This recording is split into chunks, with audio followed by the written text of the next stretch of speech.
This is Chinese Coast Guard.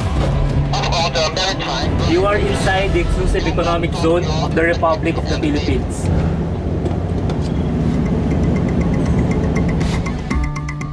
March 15, 1956. Matapos ang 38 araw at daang-daang kilometrong paglalayag sa mapanganib na karagatan, narating ng isang grupo ng mga Pilipinong mandaragat ang ilang nakabibighaning isla sa gitna ng South China Sea.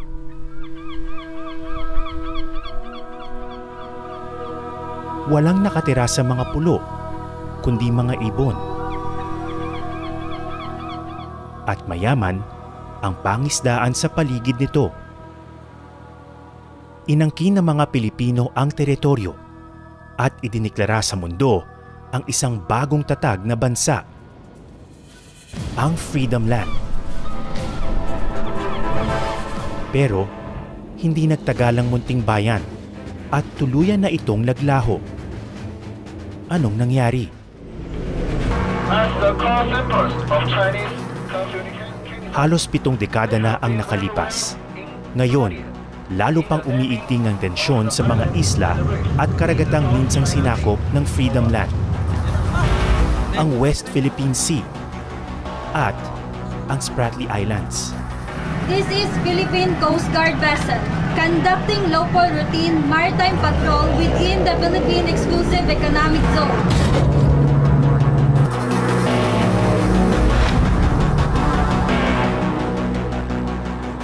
Matindi ang pangangailangan ng Pilipinas sa natural na yaman ng lugar para maiwasan ang isang nagbabadyang krisis. Pero mahigpit itong pinag-aagawa ng maraming bayan at katunggali natin ang isa sa pinakamayaman at pinakamakapangyarihang bansa sa buong mundo, ang China. This is Chinese Coast Guard 21616. Sinubukan kong puntahan ang pinag-aagawang mga isla at nasaksihan ko ang kanilang tapang. Ito, nasa likuran na lang natin yung barko ng China. Anong laban natin? Meron tayong natatagong alas, mga lumang mapa, at isang kasunduan na tila nalimutan na ng kasaysayan.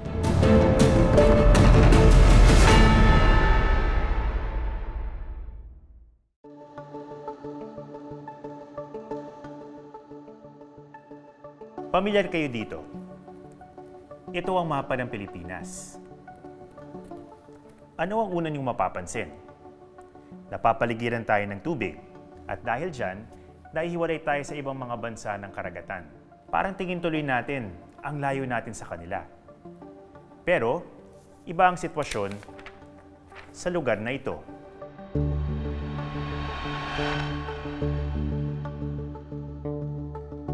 Mahigit 500 kilometers o 270 nautical miles mula sa Puerto Princesa, matatagpuan ang Bayan ng Kalayaan, isang munisipalidad na binubuo ng 7 maliliit na isla. Pag-asa, Likas, Parola, Lawak, Kota, Patag, at Panata. Nasa gitna ito ng kontrobersyal at pinag-aagawang Spratly Islands. Kumusta kaya ang buhay doon? Alamin nga natin. Nandito na tayo sa Bataraza, Palawan. Dito magsisimula ang ating paglalakbay papuntang Pag-asa Island na sakop ng Kalayaan Municipality, ang pinakamalayong bayan sa kanlurang bahagi ng Pilipinas. Medyo malayo ang biyahe natin. Abutin daw ng isang araw mula dito. Baka mas matagal pa, depende sa lagay ng panahon. Itong dalawang barkong ito, ang BRP Sindangan at BRP Cabra, ang dalawa sa pinakamodernong barko ng Philippine Coast Guard na regular na nagpapatrol sa lugar. Pero hindi yan ang sasakyan natin. Ang Queen Seagull, ang lansyang pag-aari ng lokal na pamahalaan. Vicencio Milan, Sir Hubert Laban, Sir Boris Artago. Minsan lang kada 2 buwan ang biyahe nito.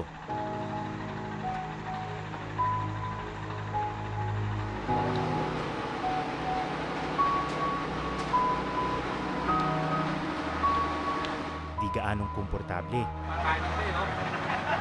Masikip, mainit, at halos walang upuan o kama. Pero ito ang aking tahanan sa loob ng mga susunod na araw. Pwesto dito. Patras na kami? Brother, sige kami. Si Noriflor Verdeflor ang kapitan ng lancha. Ilang dekada na raw siyang naglalayag sa West Philippine Sea. Sa akin, bilang kapitan, wala akong parating hinihingi sa Panginoon kundi yung mapayapang paglalakbay. Kasi siyempre, dagat ito eh. Hindi natin alam yung sitwasyon. Maaaring kalma ngayon, mamayang hapon o bukas, iba na ang panahon. Pero sa nakaraang mga taon, hindi lang ang kondisyon ng dagat ang kinatatakutan ni Noriflor sa tuwing sila ay bumabiyahe. Nariyan na rin daw kasi ang Chinese Coast Guard na nagpapatrolya na rin sa karagatan. Nagkukrus ba ang landas ninyo? May experience kami dati, sir. Warship ng China. Papunta kami ng Pag-asa. Hinarang kami. Tapos may convoy kami. Sa pagitan namin ng convoy dumaan. Napakadelikado nun. Lalo na sasakyan namin kahoy. Kahit na kami ang makasagi sa kanila, kami ang madadamage, hindi sila. Bakit mo patuloy na ginagawa to? Dahil siguro na rin yung pagmamahal ko na rin sa kalayaan, kahit nga na mahirap ang sitwasyon. Pero siyempre, ito yung trabaho namin, ito nature ng trabaho namin. Kahit sa ganitong paraan, magawa natin yung ating obligasyon sa bayan natin.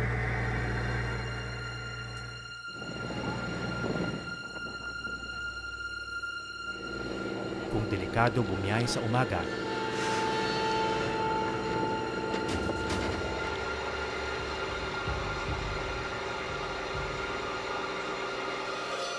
lalo na pagkagat ng dilim.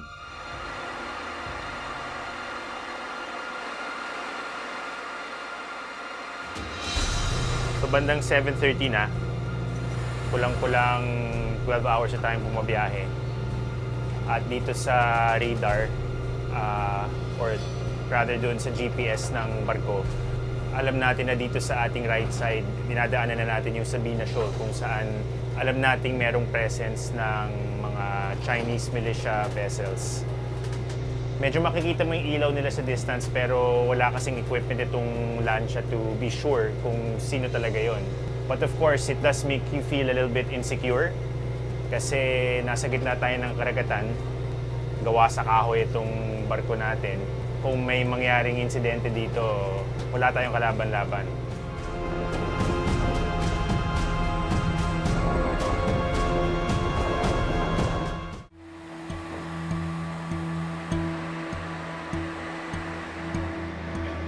Pangalawang araw na ng aming paglalakbay papuntang Pag-asa Island.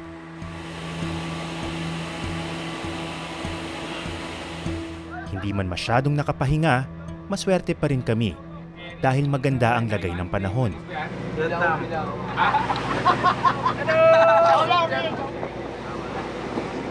So yung nadaanan natin kanina, merong mga Vietnamese fishermen dito sa loob ng tinatawag na Exclusive Economic Zone ng Pilipinas. Technically, hindi talaga dapat sila lumalapit, pumapasok sa EEZ based doon sa international law. Pero hindi naman natin sila may tataboy, wala tayong ganung kakayahan. Marami sa mga kasabay ko sa lancha, mga empleyado ng lokal na pamahalaan ng kalayaan.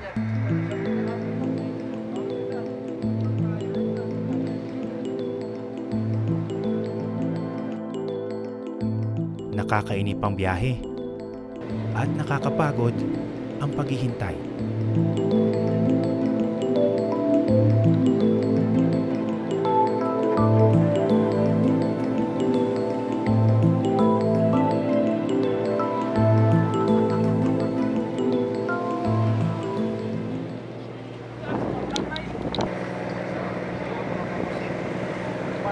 Pero kinahapunan ng pangalawang araw namin sa laot, sa wakas, may natanaw na kaming isla sa di kalayuan. So pagkatapos ng 32 oras ng biyahe, sakay nitong mabagal pero pursigidong Queen Seagull na lansya. Ito na ang Pag-asa Island.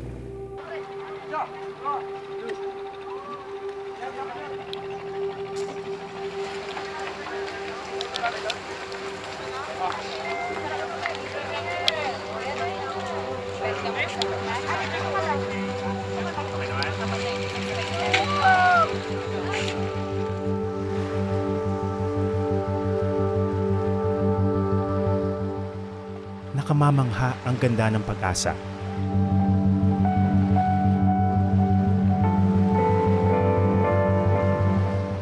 Sa biglang tingin, iisipin mong eksklusibo at mamahaling bakasyonan ito.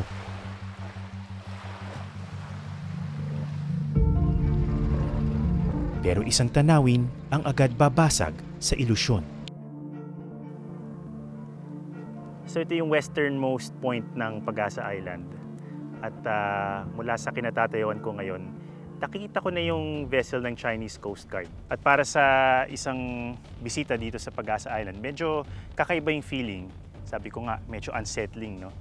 Na ganyan lang kalapit yung mga kapitbahay natin dito. Pero para sa mga taga-Pag-asa, this is their daily reality.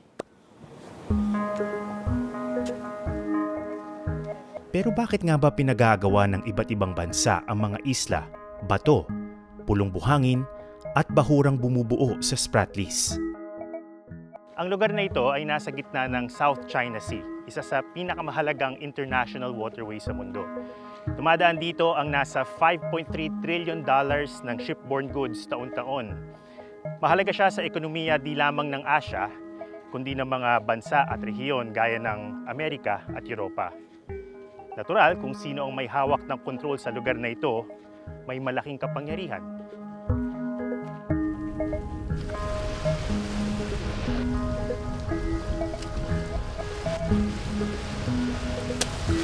Para naman sa ating mga Pilipino, lalong mahalaga ang Spratlys dahil sa napakayamang pangisdaan dito. Tinatayang 12% ng global fish catch ang nanggagaling sa South China Sea, kahit na 2.5% lamang ito ng ocean surface ng mundo. Dahil yan sa maraming mga bahura na tumutuldok sa lugar na nagsisilbing pangitlugan o nursery ng mga isda. Pero hindi lang yamang dagat ang taglay ng South China Sea. Pinaniniwalaang meron din itong malaking reserba ng oil and natural gas na nasa ilalim ng dagat. Pinagnanasahan niya ng maraming bansa para patakbuhin ang kanilang ekonomiya. Pero paano nga ba nagkaroon ng mga residente rito?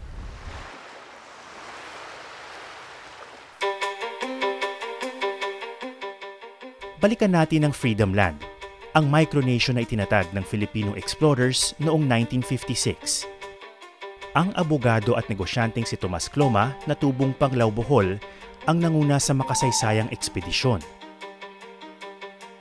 Sa kabila ng pagpupunyagi ng grupo, hindi kinilala ang Freedom Land ng iba't ibang bansa, kabilang na ang Pilipinas na umaangkin din sa mga isla. Nakaranas ng panggigipit sina Cloma sa mga susunod na taon. Hanggang noong 1974, ibinenta na lang niya ang teritoryo sa Pilipinas sa halagang piso.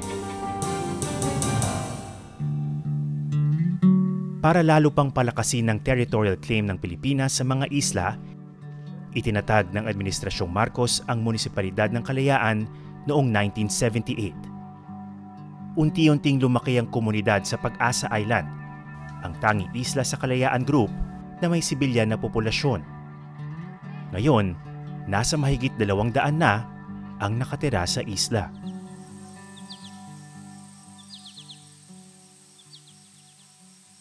At ito sir, makikita mo yan sir, yung itong nasira na yan. Pinasyal ako ng mangingisdang si Mang Larry sa kanilang munting komunidad. Dumating siya sa Pag-asa noong 2009 bilang construction worker. At hindi na umalis mula noon. Isa ka na ba sa pinakamatagal nang nakatira dito sa Pag-asa Island sa kasalukuyan? May nauna pa po sa amin. Hindi lang sila tumagal, kagaya ko na tumagal ng 14 years. Sa nakalipas sa mga taon, marami na raw pinagbago sa isla. Nung una kang dumating dito, walang kuryente. Unang dating rito may kuryente na, sir.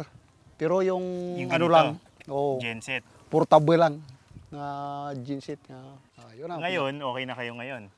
Okay Wala na po, nang sir. problema sa kuryente. Yan nga yung malaking pagbabago dito sa Pag-asa, bayan ng Kalayaan Island. Mayroon na kaming kuryente 24/7. Yan yung napukor. Ayos Tala nyo pa yung ibang lugar Maliit lamang ang pulong ito. 37 hectares sa kabuuan. Lagpas kalahati lang ng laki ng Luneta Park sa Maynila. Pero dahil sa kahalagahan nito, meron siyang sariling paliparan na mas mahaba pa nga sa buong isla. Actually, sir, yung runway namin yan noon, damuhan. Pag umuulan, walang lalapag na eroplano kasi madulas yung runway, madulas. Gaano kadalas ang landing ng mga eroplano dito ngayon? Sa isang buwan, mga 3 hanggang 4 na bisis na kasi maganda na yung runway. Pwede po yung mga private plane. Okay. Sige, dali ko yung private plane ko dito. Pero marami mang bago, sa paligid ng isla, makikita pa rin ang bakas ng nakaraan. Ano itong mga to? Yan, sir, yung tawag dito, bunker. Pwede pa ba puntahan to sa loob? Mayroong pintuan doon sa kabila yan, sir. Ayun. Ayan, maluwang sa loob, sir. Oo, partisyon.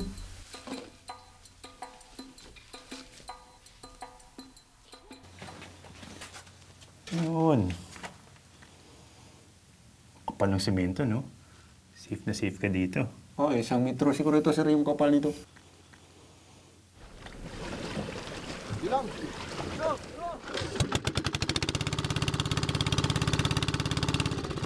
Kwento ni Mang Larry, sa kabila ng pagpasok ng mga banyagang mangingisda, sagana pa rin ang karagatan sa paligid ng Pag-asa. Pero may isang bagay raw na perwisyo sa kanilang hanap buhay ngayon.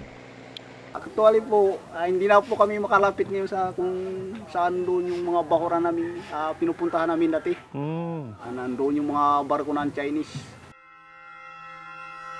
Muli na namang hinarang ng ilang Chinese vessel ang ilan nating mangingisda sa dagat malapit sa Pag-asa Island. Ang mga karanasan ni Mang Larry, minsan na ring lumabas sa balita. Mga barko na Chinese yan, sa unahan ko lang. Hinarang nila ako, hindi ako makapasok. Ako po yung nag-viral sa mga social media na muntik po na bangga ng barko ng Chinese. Yung barko, sa sobrang bilis, palapit na rin ang palapit sa akin. Huminto ako. Kala ko nung panahon na yun, lalampas yung barko. Ayun pala, hihinto doon sa may unahan ko, humarang na ganun. Ibig sabihin yun, ayaw na nilang papasukan talaga yung lugar na yun.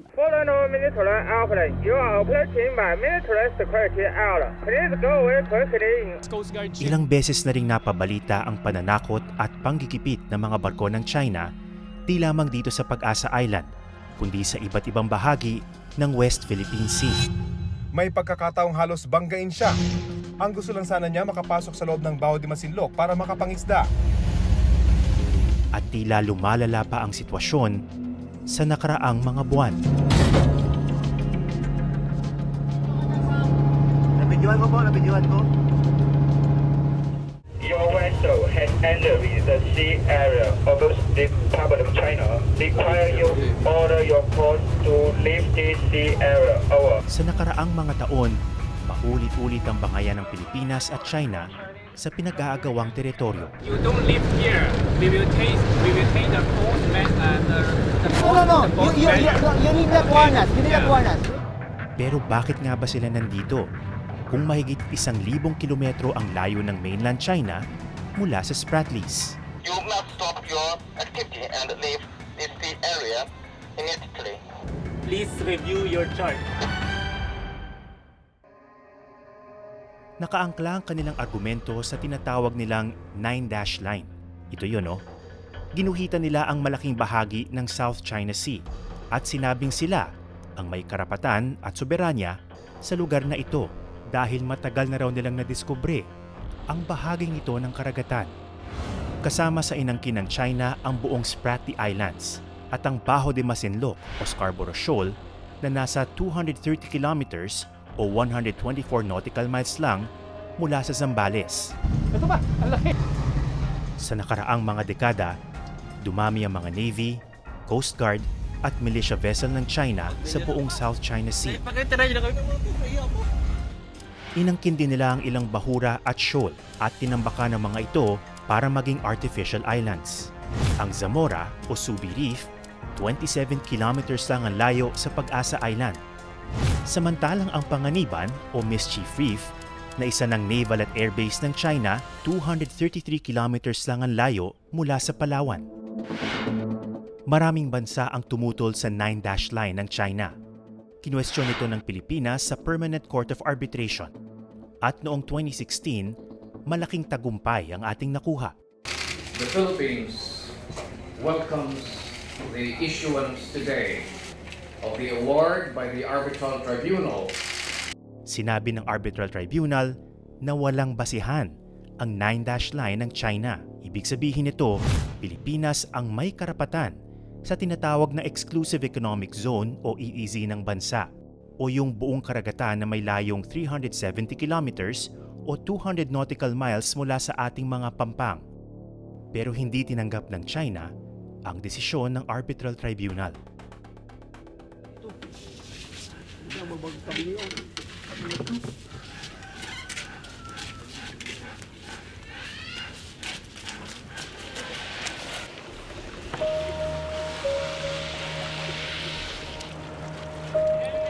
Kung iisipin, hindi lang tungkol sa hanap buhay ang pangingisda ng mga tulad ni Mang Larry.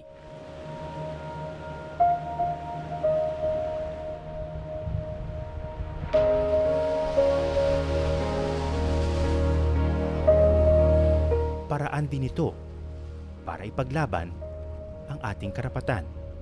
Sa tingin ko naman talaga, atin naman talaga yung lahat ng kayamanan na sa ilalim ng tubig sa atin talaga yan dito sa lugar na ito. Lagi kung sinasama yan sa meeting namin na manatili tayong matibay sa lugar na ito. Mahalaga raw na mapanatili ang komunidad sa Pag-asa Island. Pero dahil sa liit ng isla at layo nito sa kabayasnan, kailangan silang suportahan ng pamahalaan. Kada buwan, may libreng 16 na kilong bigas ang bawat matanda at 6 na kilo naman para sa mga bata. Ang kuryente, 5 pesos per kilowatt hour lamang. Ang tubig, hindi man 24/7 ng serbisyo, libre naman. At alam nyo bang wala ring upa ang mga bahay rito? At meron pang isang very cool public service ang gobyerno dito sa Pag-asa Island. Kung mapapansin nyo, dito sa gitna ng bayan, ito na yung pinakasentro, marami mga tao na nakapaligid, nakaupo, labas yung kanilang mga cellphone. Bakit kamo? Dahil merong free public wifi dito sa lugar na ito. Try natin ha. Ayun, connected na ako. Galing, di ba? Talo pa yung ibang lugar sa Metro Manila. Walang internet. Dito libre. Pero sa kabila ng mga biyaya, mas malaking sakripisyo ang manirahan sa Pag-asa. Labas dila. Bagamat may mga nurse at midwife sa health center, wala naman silang doktor. Limitado rin ang kanilang pasilidad at supply ng mga gamot. Kaya ang mga may seryosong karamdaman, kailangan pang dalhin sa mga ospital sa mainland. Nga ibon, nalog nilipad. Samantala, meron mang paaralan, 4 lang ang guro mula kinder hanggang grade 10. Iisa lang din ang classroom para sa 63 estudyante. Good morning, students! Si Ana Maria ang teacher ng Science at English para sa grade 7, 8, 9 at 10. Ito po yung aming mga kinder pupils. Ito po ang aming head teacher. Siya din po yung Hello. advisor, sir, ng mga kinder hanggang grade 3 pupils po. Habang may ginagawa po yung head teacher namin, nagtuturo, sila din po may iniwang activity po para sa kanila na sasagutan po nila. Para makapunta naman si ma'am sa ibang mga grade po. So parang umiikot siya sa each grade? Yes. Mahigit 1 taon nang nagtuturo sa Pag-asa si Ana Marie. Topic natin last week, who can still remember our previous lesson? Nang ialok daw sa kanya ang assignment, hindi siya nagdalawang isip. Yung school head ko po, tumawag po siya. Niya, Ma'am Ana, sa isla ka po ma-assign at napakalayo ng biyahe. Babae ka, payag ka ba na doon ka ma-assign? Basta sinabi ko na lang po, sige po ma'am, tanggapin ko po, tatanggapin ko po yung item na yan. Ano yung mga kakaibang karanasan mo bilang teacher dito dahil sa, yun na nga, ang liit-liit ng populasyon? Yung mga kabataan po dito, napakasipag pumasok po. Alas 6 pa lang po, may mga estudyante na po sa school. Hindi ka po mamroblema na mag-home visit pa. Kapag nag-cutting classes sila, mahuli agad sila. Mahuli po agad sila. Wala po sila matatakasan po dito sa isla. Pero sandali, silipin nga natin ulit ang mapa ng Spratlys. Ang Pag-asa Island nasa layong 508 kilometers mula sa Puerto Princesa. Lagpas na sa 370-kilometer Exclusive Economic Zone o EEZ ng bansa. Paano nating masasabing atin ang mga islang ito? Busisiin naman natin kung ano ba ang basihan ng Pilipinas sa ipinaglalaban nitong teritoryo sa West Philippine Sea. Mas matimbang ba talaga ang karapatan natin dito? Kailangan natin kumausap ng eksperto.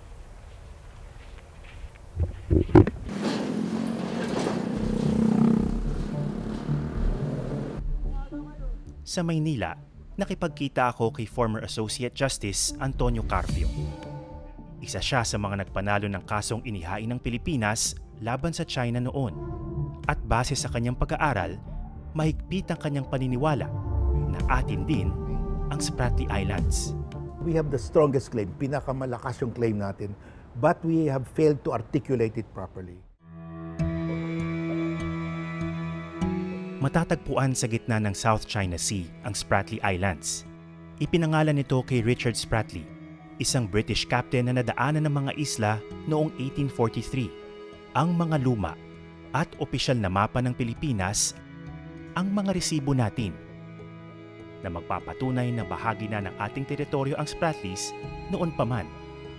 Una na riyan ang Murillo Velarde map na inilathala noong 1734. Yun ang territory talaga ng Philippines in 1734 because that's official map. And nakasama doon yung Scarborough Shoal at saka Spratlys. Sa mapang ito, makikita ang panakot na tinatawag na ngayong Bajo de Masinloc o Scarborough Shoal. Narito rin ang Los Bajos de Paragua. Sa Ingles, The Shoals of Paragua, ang lumang pangalan ng Palawan. Ang Bajos de Paragua, Spratlys na ngayon. Sabi ni Carpio, ito ang pinakalumang mapa saan man sa mundo na nagpapakita ng mga islang ito. Ang China kasi is a very, very old country. At no point ba in their history did they ever map out this area of the world? Wala. All the maps of China since the beginning, since 2,000 years ago, the southernmost territory of China was Hainan in all their maps. Ilan pang opisyal na mapa ang inilabas ng Espanya sa mga sumunod na taon, kung saan kasama pa rin ang Scarborough at Spratlys. Mahalaga yan dahil ito ang naging basihan ng Amerika nang sakupin nila tayo mula sa mga Espanyol. Noong 1898, sa Treaty of Paris, ibinenta ng Espanya ang Pilipinas sa Amerika sa halagang $20 million. Pero may problema. Hindi na isama sa formal na kasunduan ang Scarborough at Spratlys. May treaty lines, di ba? Ang sabi ng Treaty of Paris, Spain ceded to the US everything within the lines. Ngayon, yung US, nagpirmahan na. Pagdating nila dito, ang dami palang isla outside the treaty lines. So, sabi ngayon ng US to Spain, dapat kasama yan. Yun ang intention eh. Dito na pumapasok ang nalimutang kasunduan, ang Treaty of Washington. Sabi ng US, we'll give you 50,000 more. Sabi ng Spain, malit yan eh. So, dagdagan namin 100,000. O sige, magpirmahan tayo. So, klaro, kaya ang problema, nakalimutan natin yung Treaty of Washington. Sa international law, mahalaga ang mga opisyal na mapa at formal na kasunduan sa pagsulong ng territorial rights ng isang bansa. Ang nakagugulat sa kanilang posisyon tungkol sa South China Sea, bagamat tinututulan ng China na pag-aari ng Pilipinas ang mga teritoryong naipanalo sa Arbitral Tribunal, kinilala nila ang mga kasunduan. Bound sila niyan, kahit na they misinterpreted it. Do you think we should pursue that claim and will we win? Saan po natin dadalhin yan? Yeah, ang recommendation ko nga, we should challenge China, Vietnam, Malaysia to submit the territorial dispute to voluntary arbitration. So i-challenge natin. Pag talagang believe kayo na matibay yung titulo ninyo, let's submit it to arbitration by the International Court of Justice. Handa tayo. Andiyan yung lahat ng mga dokumento natin. Now, if they refuse, that means mahina sila. Panahon na para libutin ang teritoryong dagat ng Pag-asa.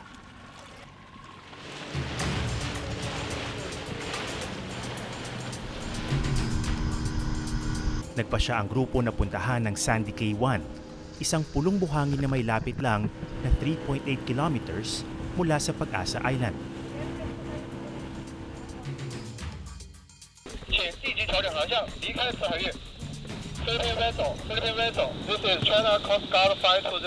Pero mukhang binabantayan ng China Coast Guard ang aming mga kilos.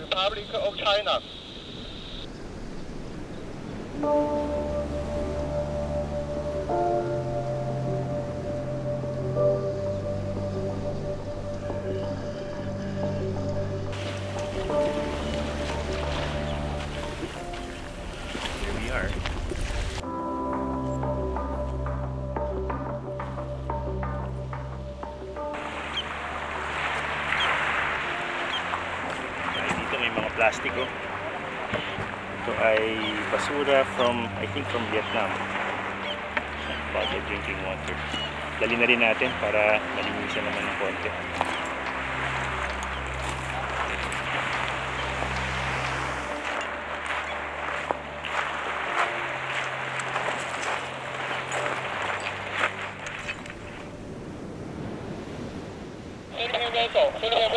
This is China Coast Guard 5202. You have thoroughly infringed upon the sovereignty and security of China. Habang nasa K1 kami, walang tigil ang radio challenge ng China Coast Guard. Stop your illegal actor. This is Philippine Navy LMS Pag-asa. You are within the Philippine Territorial Sea in the municipality of Kalayaan. Kung naririnig nyo sa likod, matapos ng radio challenge ng Chinese Coast Guard na sinagot naman ng Philippine Navy, nagpatunog ng busina, ng horn, yung Coast Guard vessel sa malayo. So yung simpleng pagstay dito sa isang pulong buhangin kagaya nito ay nagpo-provoke na ng ganong klaseng reactions. Hindi na kami nagtagal sa K1. Para pahupain ng tensyon, sinabi ng mga kasama naming Navy at Coast Guard na huwag munang ituloy ang pagpunta sa mas malayong K2. Sanay na kami sa mga ganon. Kahit anong gawin nila na pag-intimidate sa atin, kailangan pa rin nating insist, ipakita na sa atin to. Hindi ka naman natatakot, sir? Ano kasi, yung takot kasi irrelevant na yan kung alam mo yung trabaho.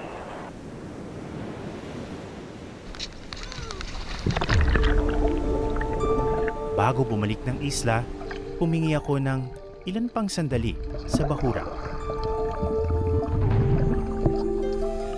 Pero imbis na mabighani, nagulat ako sa aking nakita.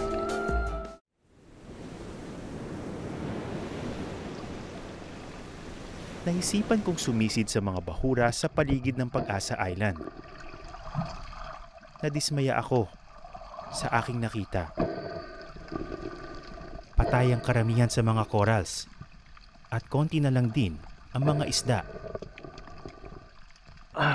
Merong mga nangingisda rin dito sa bahura na ito.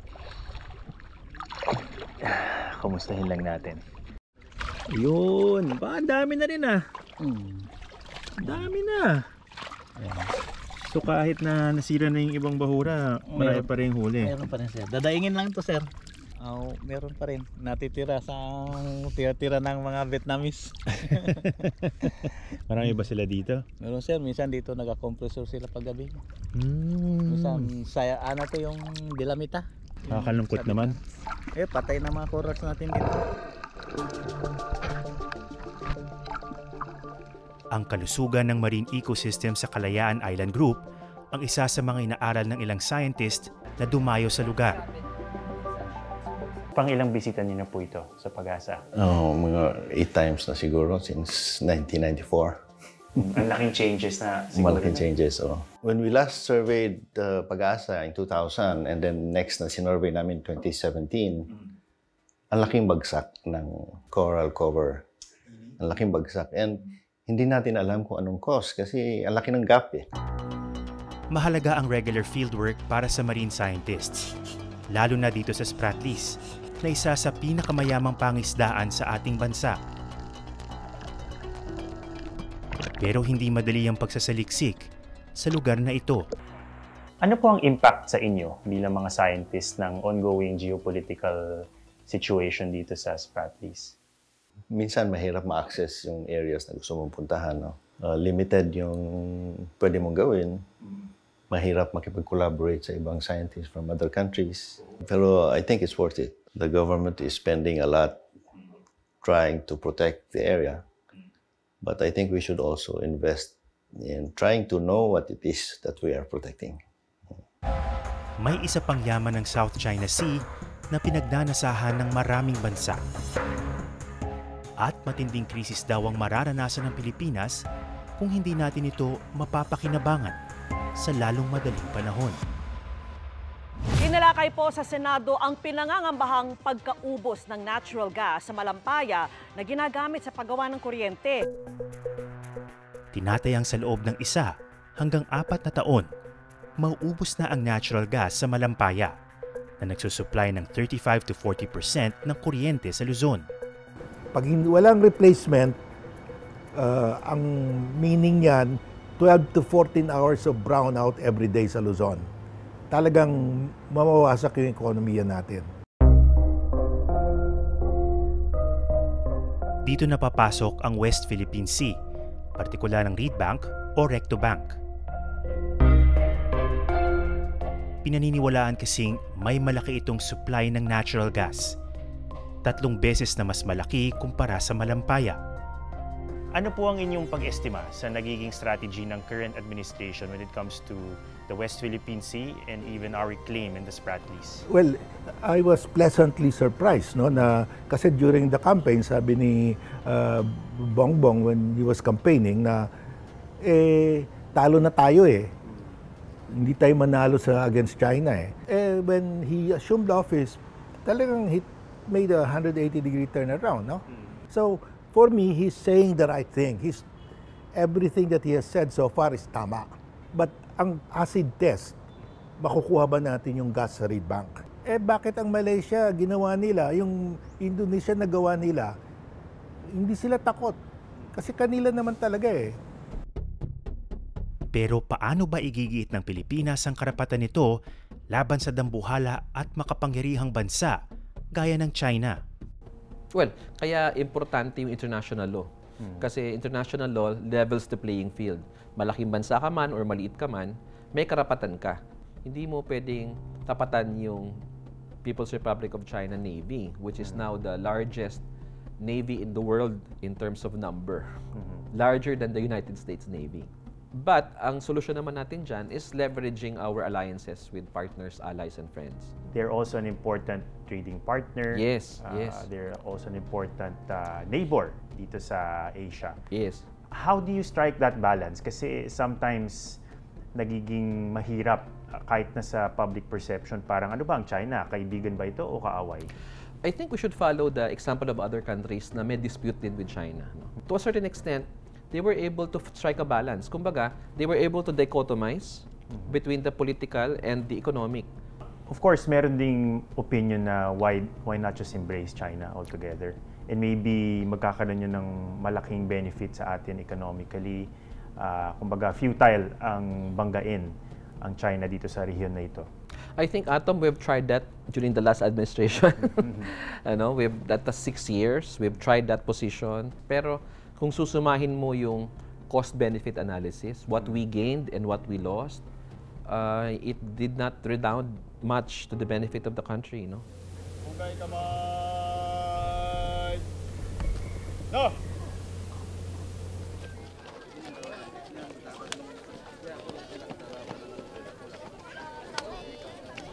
May isa pa kaming misyon sa Pag-asa Island. Para igiit ang soberanya ng bansa sa pinag-aagawang Sandy Cay 2 na 6 na kilometro lang ang layo mula sa Pag-asa Island, susubukan uli itong puntahan ng Navy at Coast Guard. So ang plano raw ngayon, dahil hindi tayo pwedeng dumirekta sa Sandy Cay 2, tayo ay magsiset ng course for Sandy Cay 1. Tapos pag malapit na tayo doon sa isla, bigla tayong lilihis.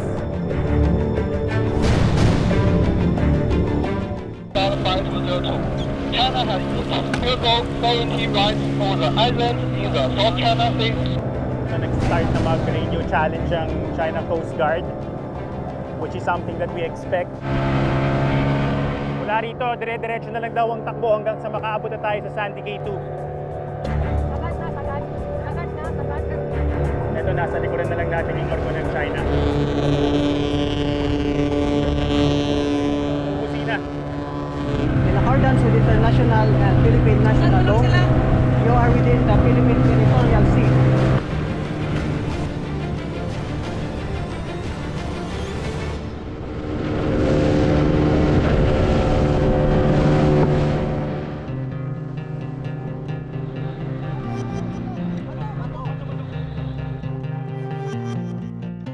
Umabot kami sa mas mababaw na bahagi ng Bahura. Dito, hindi na makasusunod ang malaking barko ng China. Stop your illegal activity and leave this area immediately.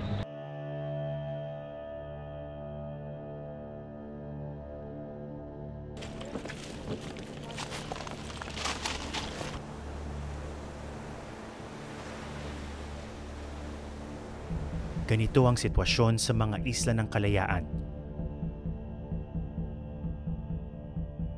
Bawat pulo, bawat bato, at bawat dipa ng karagatan kailangan ipaglaban.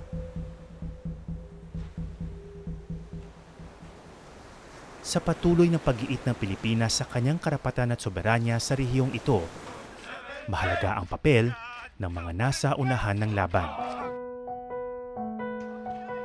Hindi lang ang mga uniformado, kundi ang mga mangingisda, teacher, medical workers, at iba pang ordinaryong mamamayan sa Pag-asa. Ang kanilang pamamalagi dito, sa kabila ng mga pagsubok, isang uri ng paninindigan. Tingin mo ba dito ka natatanda? Habang kaya pa po ng katawan natin, na mag-i-stay muna tayo dito. Hindi naman pwede tayong hanggang mamatay tayo dito sa Kalayaan Island. Walang sementeryo.